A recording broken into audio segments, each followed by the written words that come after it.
Good morning, everyone. Welcome to the Water, Waste and Energy Committee meeting for 16th of July 2024, and I declare the meeting open at 9 a.m. Welcome to our esteemed committee members, our Deputy Chair, Councillor Wilkinson, Councillor Hamill, Councillor Young, and Councillor Doran. And I also welcome our visiting councillors, Councillor Fowler and Councillor Martin. I would like to advise attendees that this meeting is being live streamed and that we, of course, welcome all those joining us online from across the Gold Coast. So item 1, attendance and apologies. I have received an apology from Councillor Patterson. I will move Councillor Patterson's apology. Do I have a seconder? Thank you, Councillor Young. All those in favour? That motion is carried. Item 2, leave of absence. I note that there are no requests for leaves of absence. Item 3, confirmation of minutes. The minutes of the 844 meeting held on the 13th of June 2024 are to be confirmed. Do any of our committee members move for that motion? Thank you, Councillor Wilkinson. Do we have a seconder? Thank you, Councillor Doran. All those in favour, raise your hand. That motion is carried.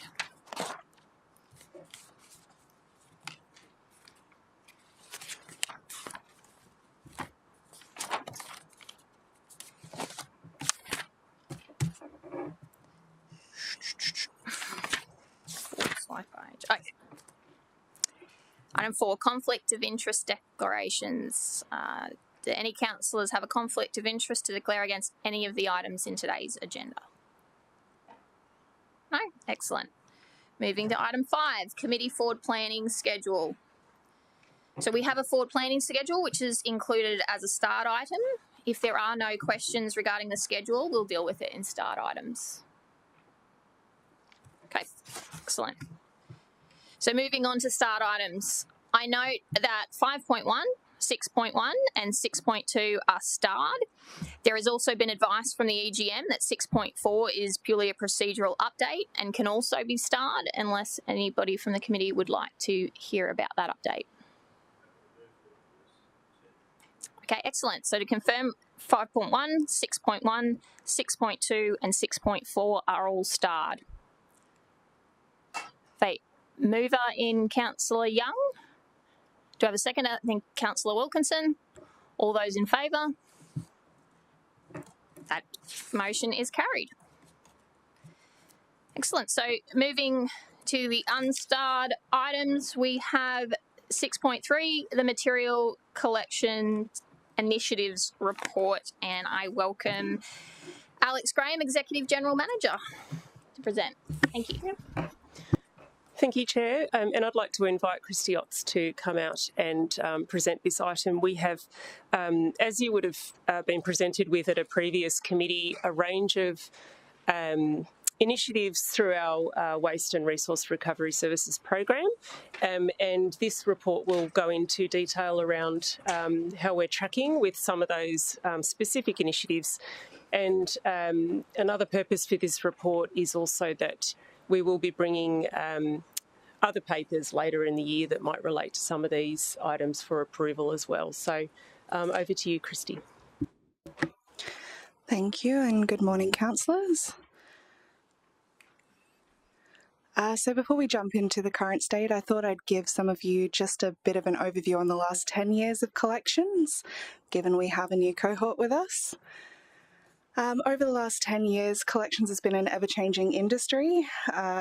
Councillor Young might remember when we first expanded to our hinterland cohort around 2012, and some of you might remember when we did the same again in 2021.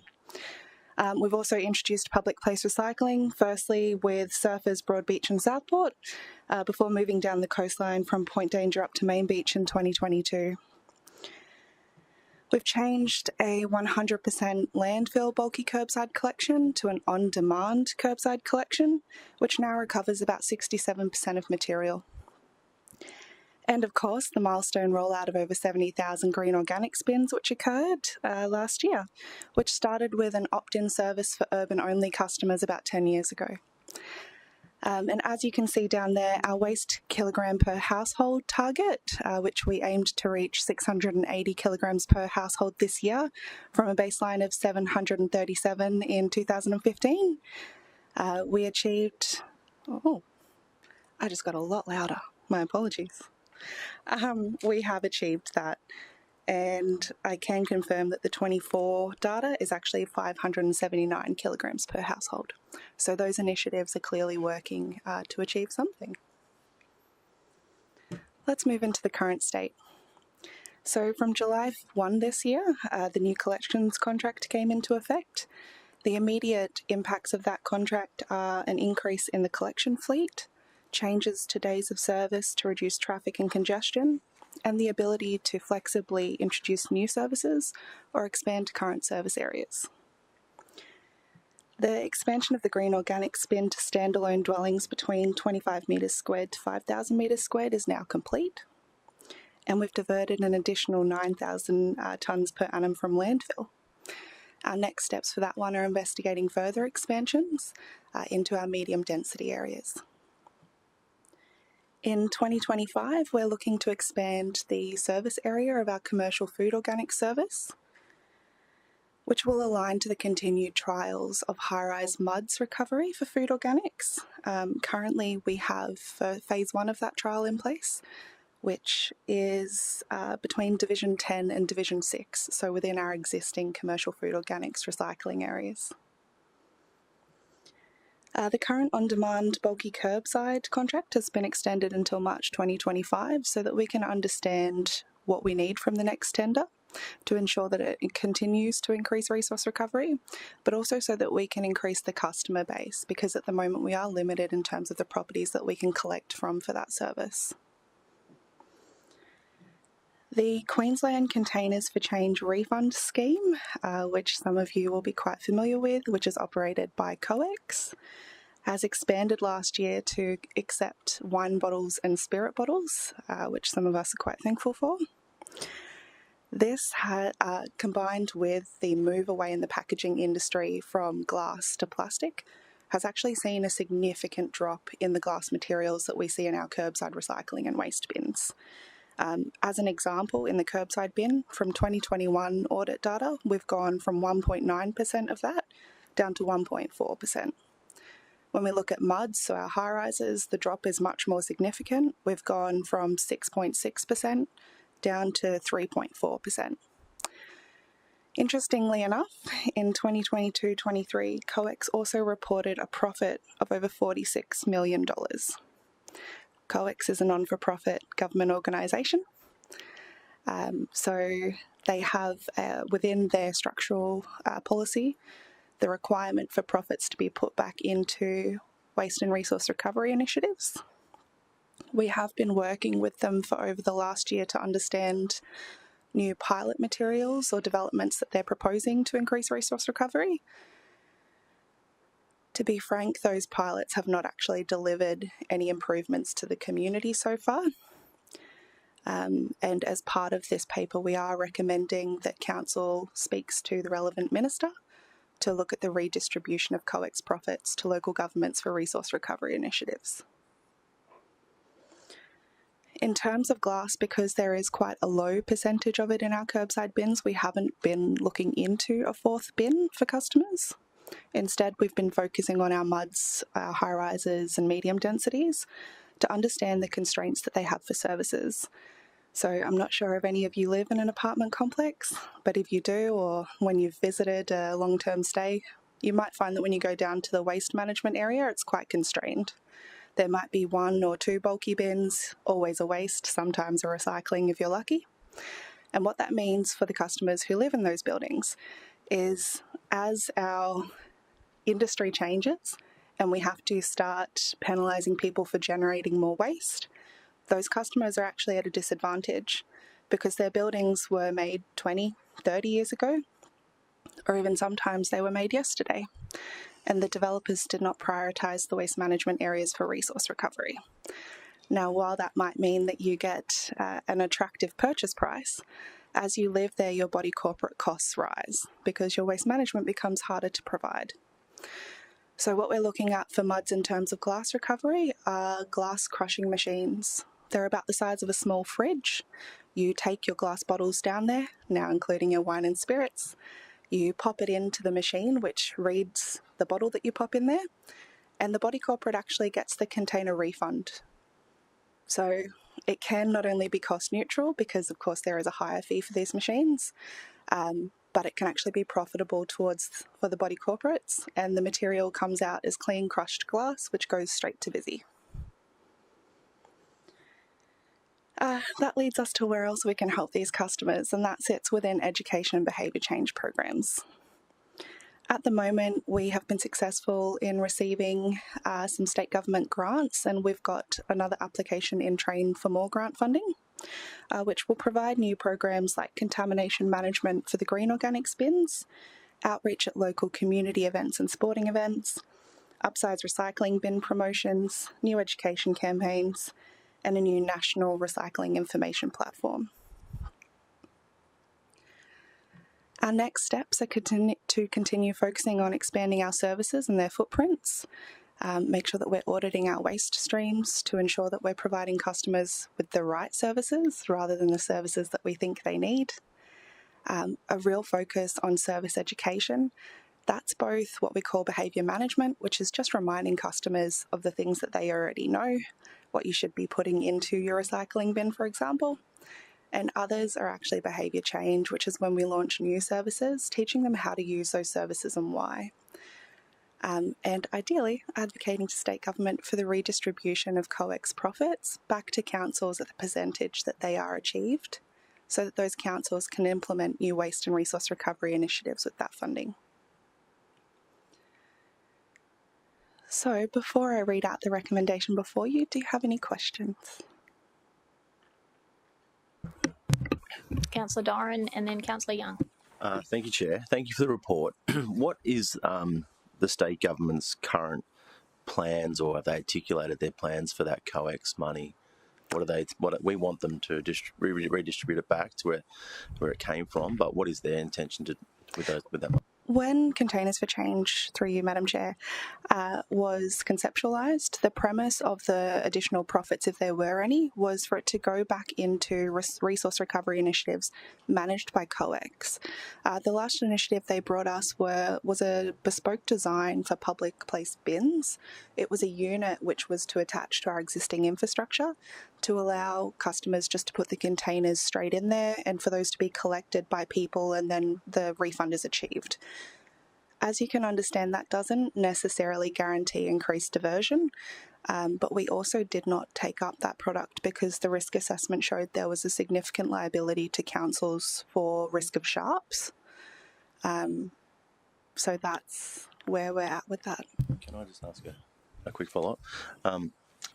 So is it fair to say that the department would prefer to have the funds so you can better allocate those to the initiatives that are bespoke for the city, rather than having an all-of-one initiative from the state that isn't quite fit for purpose for the Gold Coast? Is that the reason for that? Through Madam Chair, yes. When we have conversations with state government around their education campaigns and their initiatives, it tends to fall out that they think that the onus of responsibility sits with local government. What we're saying here today is if the onus sits with us, let the funding sit with us as well. Sounds pretty good. Thanks. Councillor Young. Thanks for the explanation or your presentation. I was going to ask a question about the individual residential customer glass recycling, and I think you explained that in regard to the apartment setup with the devices that crush the stuff. But I just wanted to ask a question from the report. You mentioned here that there's been 8 billion containers have been returned since the refund scheme was introduced. That's just Queensland. Through you, Madam Chair, that's just Queensland. So I think it's worth articulating that in this public forum. There's been 8 billion containers through the container refund scheme process. That's just fantastic. I don't have any other question. I just want to clarify that. Thanks. I really appreciate the data that gets presented over the last couple of rounds of this committee, because it really helps us as councillors to communicate just how effective some of these strategies have been. So it's really fantastic to receive those. I want to circle back to the bulk curbside advancements and the direction that we want to take there, because one of the questions that you've recognised in your presentation about the equity for our dwelling households. So I've had a lot of questions through our division with complexes, and I understand that we are seeking to expand the rollout of that program, and I understand that the limitations are around accessing those private road systems in complexes, for example. Would you mind expanding publicly what our limitations are at the moment and how we might seek to be able to expand to surmount those problems? Of course. So it's easier to, at this stage in the investigation, look at a solution for medium density. So that's predominantly your townhouse complexes, or what we call horizontal MUDs. So effectively, most of those will have some sort of green space within them, where if we proceeded with a proposal, and this is just concept at this time, we could possibly look at getting customers to store their bags or their bulky items on the green space, and then the truck would be able to go and collect from there. That is assuming, though, that the complex gateway is wide enough for the truck, and assuming that it is safe for them to enter and exit, and that they receive permission from the complex. That's excellent. Thank you. Councillor Fowler. Thank you, Chair. I'm not on this committee, but I just thought, would the committee actually consider adding Shadow Minister for the Environment and the Great Barrier Reef, Sam O'Connor, to the second point there, being that we have an election in October? Just something for the committee to consider. Happy to move that, Chair, if that's good. Prior to the meeting commencing, I also had a note from our Deputy Chair that perhaps the removal of the actual name of the Minister was appropriate. If we could get the current recommendation on the screen, and that would compensate for any potential change in government, or if that particular person was to change hands. So what we're proposing here is perhaps the removal of the specified name and then the addition of the shadow position. Is that correct? Are you comfortable with that, Executive General Manager? Yes, I think we'd be comfortable with that. Yeah. Okay. My understanding is that normally we would be specific around the minister's name, but I'm happy to just leave it as the portfolio and remove the name. Councillor Fowler? Thank you, Chair. I think it depends on the timing. So if this letter is going out prior to October, I think it needs to go to both ministers, the shadow and the current. If it's going out post-October, then obviously it's who's in that position. So we'd intend to send this immediately as soon as Council adopts this recommendation. So, yeah. So does this become a change recommendation, or is it small enough? Okay.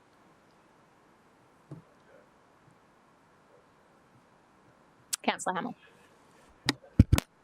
Chair,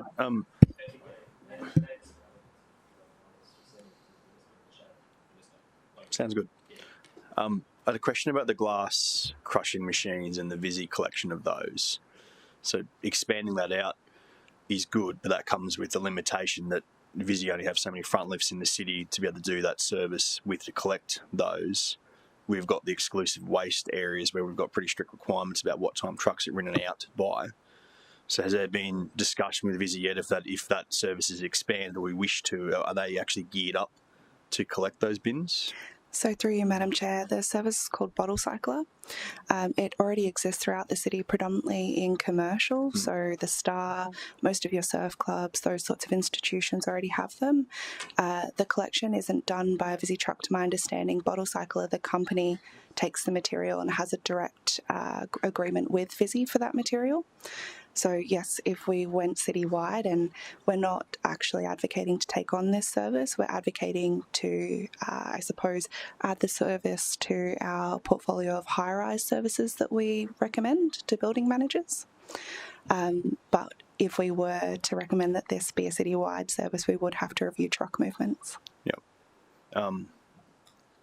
And what is the timing of that in the future? You know, my understanding is I think Bottle Cycler have got one truck in their fleet. So So when in the future were you expecting to make a decision if we're looking to expand this and what that might look like?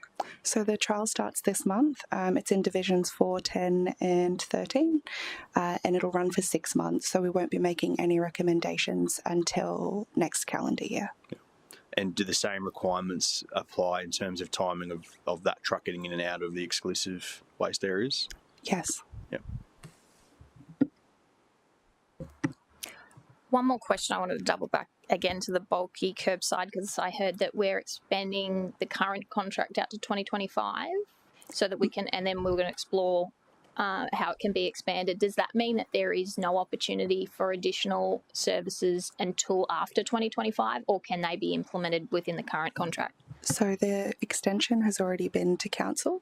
That was to extend the previous contract out to March 2025 to allow us to form the next tender. So no, we won't be looking to do any broader service improvements until then.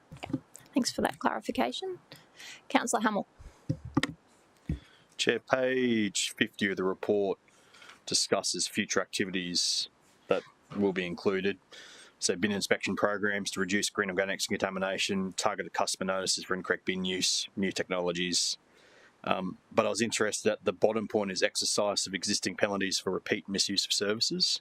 Could officers explain what is meant by that? Through you, Madam Chair, we have within our local laws the ability to issue PINs to customers who are willfully misusing their bins. We have not issued one to date. However, especially with the green organics bin rollout, we have seen severe willful contamination. I'm talking we received a microwave in a green organics bin. For customers who repeat that behaviour, and they're a very small cohort, they'll receive 2 notifications advising them. First is very soft touch. We noticed that you've had a contaminated load. Just a reminder, this is what goes in your bin. The second provides more information and does mention the fact that penalty notices can be issued. And then the third is to advise that a PIN will be coming to the customer. Are you able to tell me what the current rate for that penalty is? I'd have to take that on note, Councillor, but I do believe that it's close to $1,000. Yep. So, and can I ask, while I know the evidence that there was contamination in the bin is easily collected by the in-camera systems in the trucks, there's always been an argument in my experience of this in other LGAs where residents just say, oh, I didn't put the contamination there, someone must have put it in when I put it out on the curb. Mm-hmm. How do we intend on going about countering that? Through the process, if you within a 6-month period have 3 instances of contamination, severe contamination, that's when we move to a penalty infringement notice. The customer can challenge through our complaints process to effectively prove that that is not them.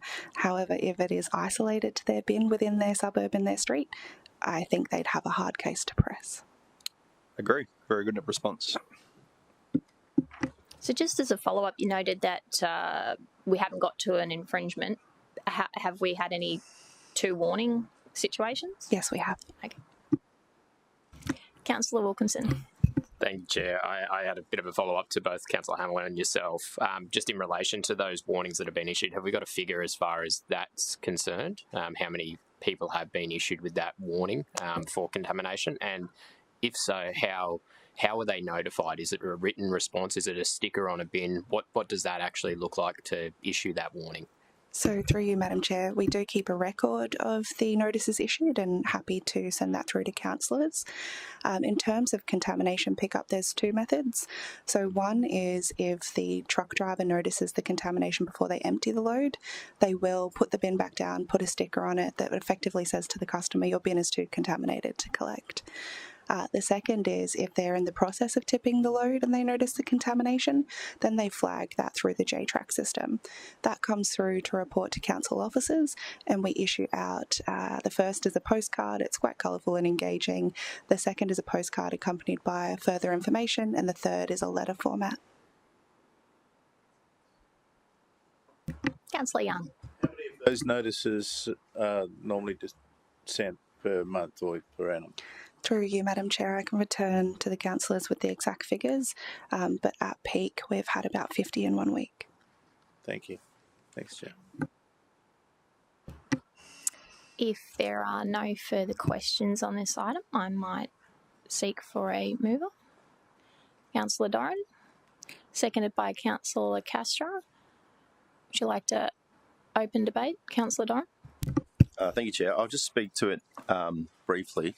There's a lot of good in the report, and so it's pleasing to move this one. I thank you for the presentation.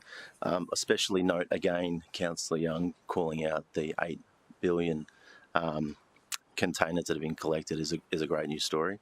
I think the resolution, recommendation number 2, seeking some equitable distribution of those funds so that we can manage our waste collection as per our responsibility is a good initiative. I welcome that, and I recommend this for everyone to vote for.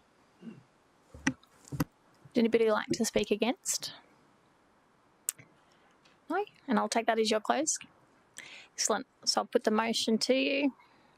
All those in favour? And that recommendation is passed.